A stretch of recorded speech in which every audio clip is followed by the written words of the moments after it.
What's going on, everyone? I'm just a typical, average American here today to react to something that Mark Carney said recently at a Q&A in Australia at the Lowy Institute, where it sounds like they actually asked him some very interesting questions about Donald Trump and sort of what it's like to have to interact with him, to have to deal with him in a sense. And now I think Mark Carney in particular has been forced to have to deal with Trump in a way that many other world leaders have not had to.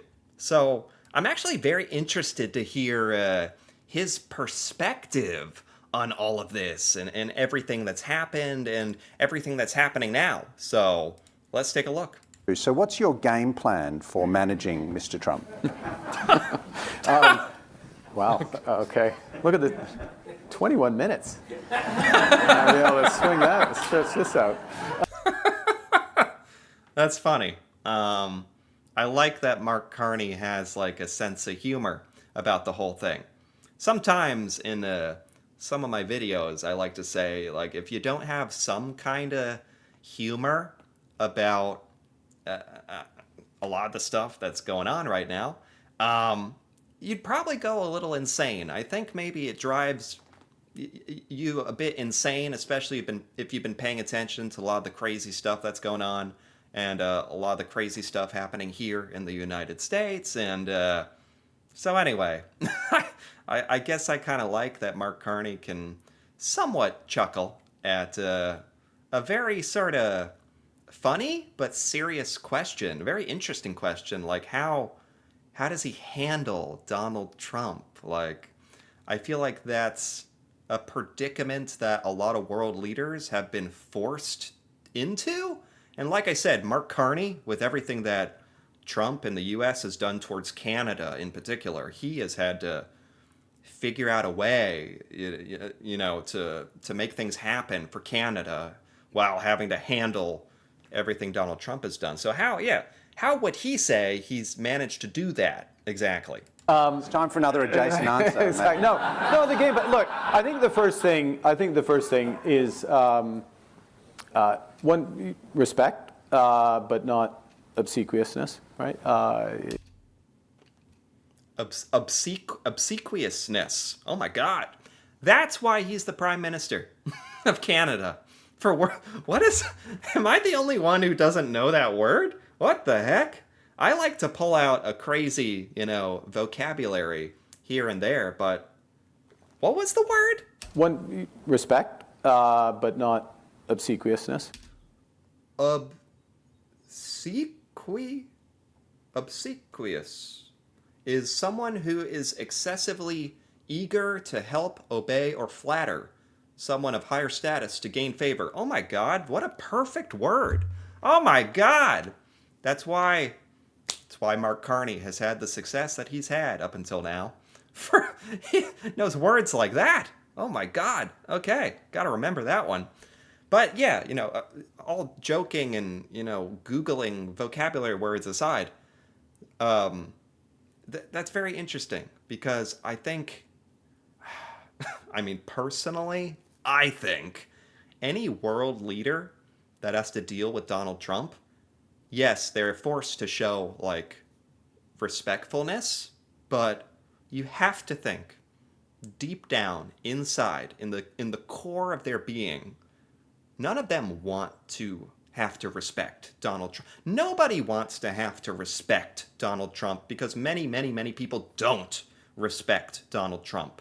So I've always found it to be very interesting that these world leaders are forced into this position where they literally have to try to get along with Donald Trump because somehow he is the president of the United States. He has a lot of power and influence, and I guess there's a couple different strategies for how you could try to get on with him and get along or make things happen. And I think most world leaders choose to try to show some respect, even though you have to think it's an act. Like, it's not genuine respect. Like, you just. And this lack of obsequiousness, as he so eloquently put, not overly flattering Trump, which, funny enough, I actually think a lot of people, especially in the US government, not to go on too much of a rant about this, but I actually think a lot of people in Trump's administration do take on a strategy of obsequiousness. I'm going to use this word all the time now that I know this. It's a great word. Feels good. Off the tongue.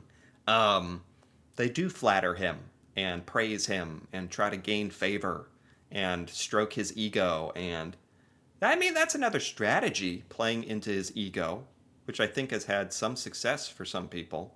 Um, but I like what Mark Carney is saying here. Like, it's a very practical, um, and perhaps very sort of standard way that you could go about it. Like, okay, Trump, he's the president of the U.S. I will show him some respect, but I will not overdo it.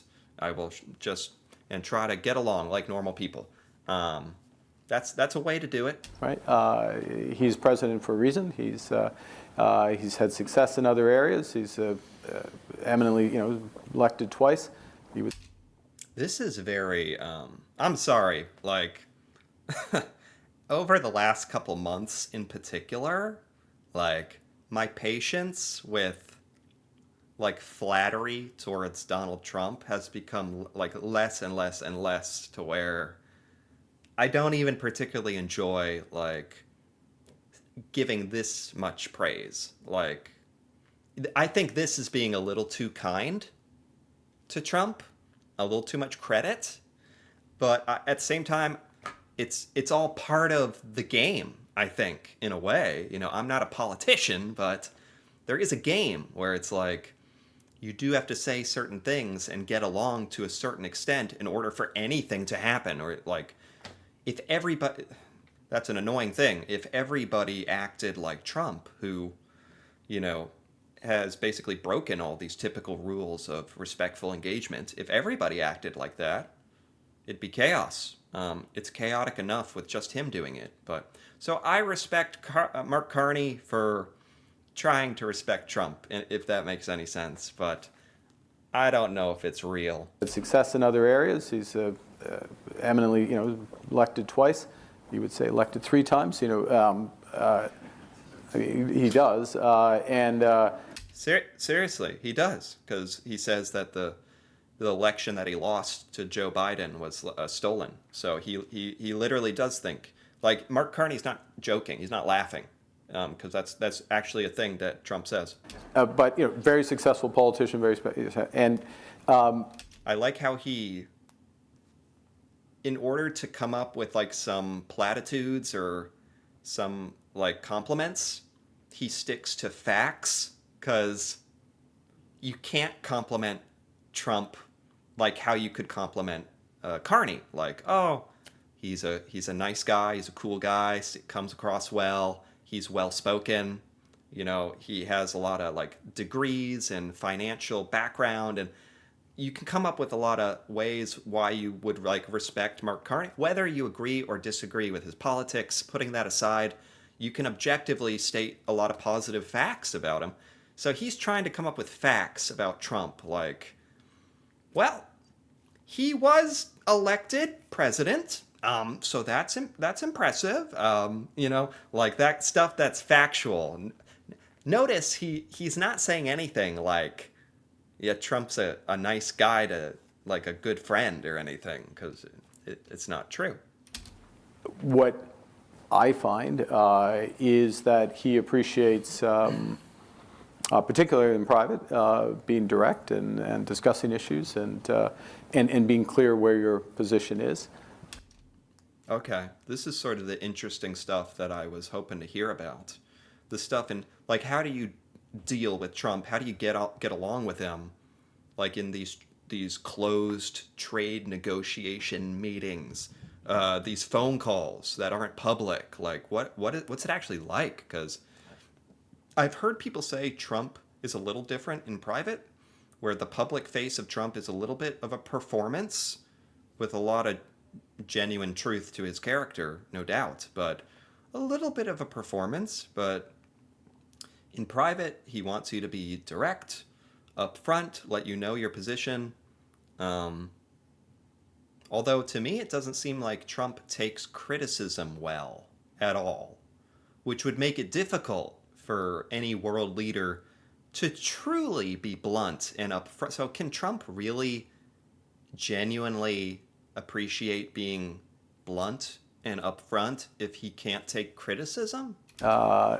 So that is crucial.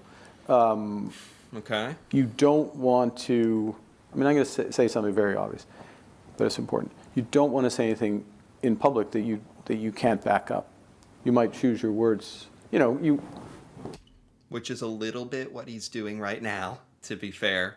He is being careful with his words. This is a public interview, and he's literally talking about like how he handles Donald Trump. So he kind of joked at the beginning, this is a sticky question, sticky situation. I like that he's answering it. He's being careful. But also, there was the Mark Carney legendary Davos speech from not too long ago, where he really ripped into Trump and ripped into the U.S. and was kind of talking about the new world order, no longer needing the United States. Very honest, very blunt. So Mark Carney does, yes, like to his credit, in public, he does say like these important things that he's actually genuinely thinking that are critical of the US and Trump. But man, it'd be so interesting to see, because I think they had a phone call recently. After a long period of no contact, because Trump was very mad at Mark Carney's speech and his criticism, which is what I would expect. And now Mark Carney is basically saying, well, I'm aware I said all that, and I have to be able to back that up, that big talk, in private and stand by it, which I hope he does. It sounds like he does, and I respect that. One chooses language for the audience, right? I mean, that's true in any circumstance, and so you're careful in terms of the language that you use with him. But That's one of the annoying things. With Donald Trump, you have to be so careful about what you say, because he'll literally like create new policy decisions based on things that you say, like based on Trump's emotional response to things that other world leaders say. He'll create entire policies around it in a way that's consistent with what you really think, and then it's quite different in private. It's much more. He is more interested in your viewpoint on various things. What? Huh. I'm trying to like wrap my head around what that means. He's more interested in your viewpoint in private. So that literally means Trump is putting on like an ego performance, which I think a lot of people can probably tell, but this confirms it, that in public, especially with like cameras on, he isn't so interested in other people's opinions or making them look smart or making them look good, or it's like the Trump show. Like, so anybody who's had that criticism of like he doesn't in public and on camera, he doesn't really care about what other people think, or that's literally being confirmed right now by Mark Carney.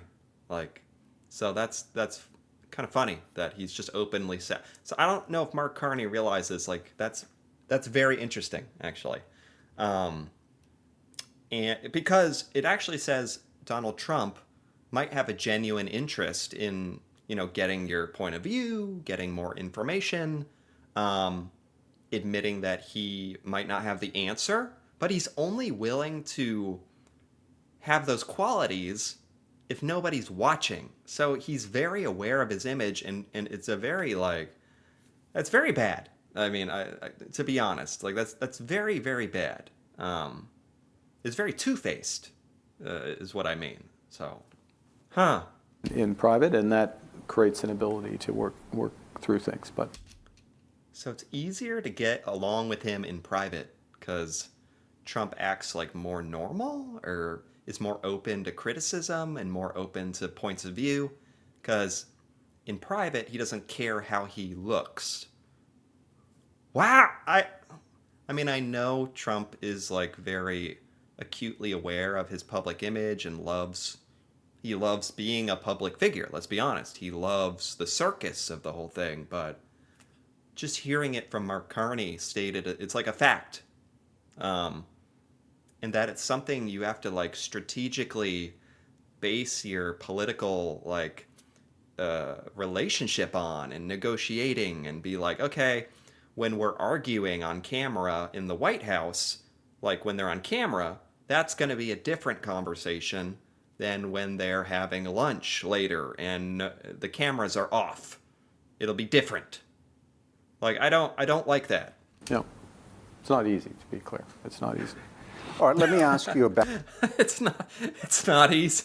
That doesn't sound easy. It actually sounds like I liked these insights. There were some glimpses into like the real dealings here, like behind the scenes, that I enjoyed. I enjoyed that Mark Carney opened up about that, and it is a bit, like I said, it's kind of a game where you have to like understand these things about Donald Trump, where to push, where to pull back, where to show respect, how much to criticize, how to do this and that over lunch in private. This is on camera, so it's more of a show, and it's yeah. Obviously, in a perfect world, not how politics should be. Politics are meant to serve the people, represent us, and serve us, and none of this really does that. But yeah, I suppose being aware of that and playing the game is perhaps the only way for people like Mark Carney to make any headway with Donald Trump. So this was interesting, hearing his sort of point of view and what he has learned about dealing with Donald Trump. This was very interesting, so I enjoyed this. Anyway, if you enjoyed this as well, feel free to give this video a like or leave a comment with your thoughts on Mark Carney's sort of statements here on Donald Trump and what it's like to really deal with him. And that'd be interesting to hear about. And if you're interested in more videos like this, me reacting to Canadian things that I've never seen before, feel free to subscribe for more. And until then, thanks for watching, and see you next time.